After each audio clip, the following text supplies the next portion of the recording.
Hello everyone, ఈ వీడియోలో మనం CPK 2025 mathematics previous year question ఎలా సాల్వ్ చేయాలో చూద్దాం. సో క్వశ్చన్ వచ్చేసి based on the group theory. The cyclic group G is equal to 1 iota minus 1 iota generated by. So first ఏంటంటే మనం ఒక రిజల్ట్ చూద్దాం. మనం ఈ గ్రూప్లో ఏ ఎలిమెంట్ అనేది జనరేటర్ అని అడుగుతున్నారు అనమాట. ఫస్ట్ మనం ఒక రిజల్ట్ చూద్దాం, ఆ రిజల్ట్ ఉపయోగించి సాల్వ్ చేద్దాం. రిజల్ట్ ఏంటంటే, సపోజ్ ఏదైనా గ్రూప్ తీసుకున్నాం అనుకో, G అనేది ఏదైనా గ్రూప్ అనుకుంటే, ఈ గ్రూప్లో ఏదైనా element, suppose a belongs to G, ఏ అనేది సమ్ ఎలిమెంట్ ఆఫ్ G అనుకుంటే, ఏ అనేది జనరేటర్ అని ఎప్పుడు చెప్తామంటే, ఆర్డర్ ఆఫ్ గ్రూప్ అనేది సపోజ్ n అయింది అనుకో, గ్రూప్లో n ఎలిమెంట్స్ అని ఉంటే మనం n అనేది అన్ని ఎలిమెంట్స్ని సాటిస్ఫై చేస్తే, అన్ని ఎలిమెంట్ని జనరేట్ చేస్తే ఏ అనేది మనం జనరేటర్ అని చెప్తాం అనమాట. సో ఈ రిజల్ట్ ఉపయోగించి మనం సాల్వ్ చేద్దాం. ఎలా అంటే, మనకి ఈవెన్లో ఇచ్చిన గ్రూప్ ఏంటి, ఫస్ట్ సైక్లిక్ గ్రూప్ అన్నారు.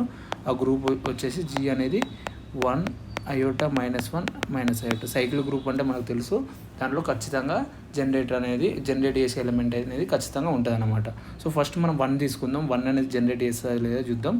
సో ఆర్డర్ ఆఫ్ గ్రూప్ ఏంటి, ఫస్ట్ ఆర్డర్ ఆఫ్ గ్రూప్ అనేది ఎంత, ఆర్డర్ ఆఫ్ గ్రూప్ అనేది ఎన్ని ఎలిమెంట్స్ ఉన్నాయి గ్రూప్లో. ఆర్డర్ ఆఫ్ ఎలిమెంట్స్ అంటే ఆర్డర్ ఆఫ్ గ్రూప్ అంటే number of elements in a group అనమాట. సో ఎన్ని ఎలిమెంట్స్ ఉన్నాయి, 4 ఎలిమెంట్స్ ఉన్నాయి. సో ఆర్డర్ ఆఫ్ G అనేది 4 అవుతుంది మనకు.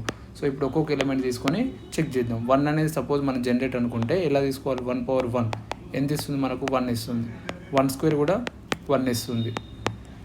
1 క్యూబ్ అనేది 1 ఇస్తుంది. 1/4 అనేది కూడా 1 వస్తుంది. సో ఫైనల్గా మనకు వచ్చే ఎలిమెంట్స్ ఏంటి, 1 square 1 cube 1 to the power తీసుకుంటే మనకు 1 వస్తుంది. సో ఇది జనరేటర్ కాదనమాట, ఎందుకంటే మిగతా ఎలిమెంట్ని జనరేట్ చేస్తలేదు. So 1 is not a generator అని చెప్పొచ్చు అనమాట. 1 is not a generator of group అనమాట. ఇది జనరేట్ చేయట్లేదు మిగతా ఎలిమెంట్స్ని. సో ఇప్పుడు నెక్స్ట్ ఎలిమెంట్ ఏముంది మనకి, ఇక్కడ అయోటా ఉంది. అయోటా తీసుకొని చెక్ చేద్దాం, అది జనరేట్ చేస్తుందా లేదా. ఫస్ట్ అయోటా పవర్ 1 తీసుకుంటే ఎంత వస్తుంది మనకు, అయోటా వస్తుంది. అయోటా అనేది ఉంది గ్రూప్లో. సో నెక్స్ట్ అయోటా స్క్వేర్ తీసుకుంటే ఎంత మనకు, అయోటా స్క్వేర్ అనేది కాంప్లెక్స్ నెంబర్ మనకు తెలుస్తుంది, -1 అనమాట.